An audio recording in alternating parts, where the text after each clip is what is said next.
നമ്മുടെ പുതിയ വീഡിയോക്ക് എല്ലാവർക്കും സ്വാഗതം. ഗൈസ്, നമ്മുടെ ഇന്നത്തെ പരിപാടി എന്ന് വെച്ചാൽ നമ്മൾ ഇന്ന് കീബോർഡ് മിന്നൽ മഴ പാട്ട് വായിക്കാൻ പോവുകയാണ് ഗൈസ്.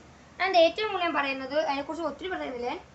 ഇതിനകത്ത് ഈ 5 കീസ് ആദ്യം അതിനകത്ത് കൂടുതൽ വരുന്നുണ്ട്. ഈ 5 കീസ് നമുക്ക് അതിനെക്കുറിച്ച് ഒത്തിരി പറയുന്നില്ല. എന്നാലും നമുക്കിത് അതിൻ്റെ സ്റ്റാർട്ടിങ് വരുന്നത് ഇതിലായിരിക്കും. ശ്രദ്ധിച്ച് നോക്കണം നിങ്ങൾ, അപ്പോൾ മനസ്സിലാവും. നമുക്ക് ആ പാട്ടിലേക്ക് കടക്കാം ഗൈസ്.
നിങ്ങൾക്കെല്ലാവർക്കും വീഡിയോ ഇഷ്ടപ്പെടുന്ന ഞാൻ വിചാരിക്കുന്നു. അപ്പം എന്തെങ്കിലും തെറ്റുണ്ടെങ്കിൽ നിങ്ങളെല്ലാം ചെറിയ കുടുങ്ങായി സ്വീകരിച്ചിട്ട് അപ്പോൾ നമുക്ക് ഈ വീഡിയോ ഒക്കെ ഒന്ന് അവസാനിപ്പിക്കാം. അപ്പം അടുത്ത വീഡിയോ കാണാം. ബൈ ബൈ എല്ലാവർക്കും.